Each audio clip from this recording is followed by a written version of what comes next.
37 ingredients.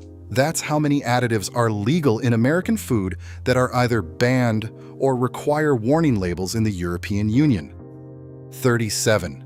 And some of them are sitting in your pantry right now.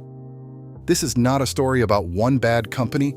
This is a story about an entire regulatory system that decided your body was an acceptable place to run a decades-long experiment, and then built a $1.6 trillion food industry on top of that decision.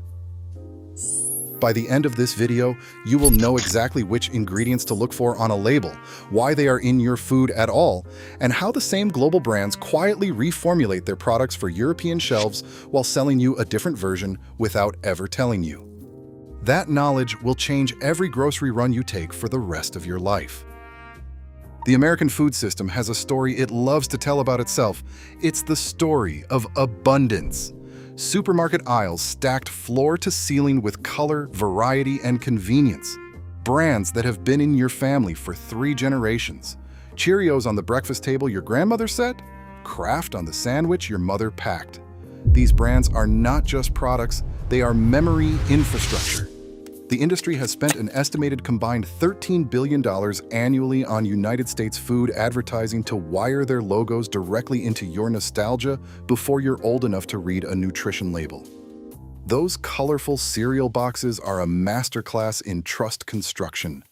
Clean fonts, pastoral imagery, words like classic, original, family recipe. General Mills spent over $800 million on marketing in a single recent fiscal year. Not to make better cereal, but to make you feel like you already love it before you taste it. The products are not entirely fake. The taste is real. The comfort is real. You did not get tricked by a bad product. You got tricked by a good one that wears a different face than the one it shows on European supermarket shelves. But there is one question these brands will not answer, no matter how many times journalists, regulators, and parents have asked it. If the European version of your product doesn't need yellow 5, red 40, or BHA, why does mine? The FDA operates on a standard called GRAS, which stands for Generally Recognized as Safe. It sounds rigorous. It is not. Under GRAS, a company can self-certify that an additive is safe using its own studies, and in many cases never receive a formal response. A 2010 report from the Government Accountability Office found the FDA does not systematically review GRAS determinations and cannot ensure their safety. The European Food Safety Authority requires independent pre-market evaluations before any additive is approved. American regulators placed the burden of proof on the public to prove harm. European regulators placed the burden on manufacturers to prove safety. That single regulatory inversion has had a $60 billion ripple effect through the American food supply. Petroleum-derived food dyes, red 40, yellow 5, and yellow 6, appear in roughly 90% of artificially colored American food products. In the EU, any product containing those dyes must carry a label that says, may have an adverse effect on activity and attention in children. That warning costs sales, not ink. So European manufacturers reformulate using beet juice, annatto, and turmeric. The colors are nearly identical. The extra cost per unit is 3 to 7 cents. Your American version does not get that reformulation. You get the petroleum dye and no warning, because warning labels are bad for quarterly earnings. Potassium bromate is added to American commercial flour to improve texture in factory bakeries. It is classified as a possible human carcinogen by the International Agency for Research on Cancer. It is banned in the EU, Canada, Brazil, and China. The FDA proposed a ban in 1999. That proposal has been sitting in administrative limbo for 25 years. Brominated vegetable oil, known as BVO, was used for decades in American sodas, including some formulations of Mountain Dew and Powerade. It was banned in the EU and Japan over neurological concerns. The FDA finally revoked its GRAS status in 2024, 60 years after those initial concerns were first raised, and only after California forced the issue through state legislation. 60 years. Your grandmother drank that.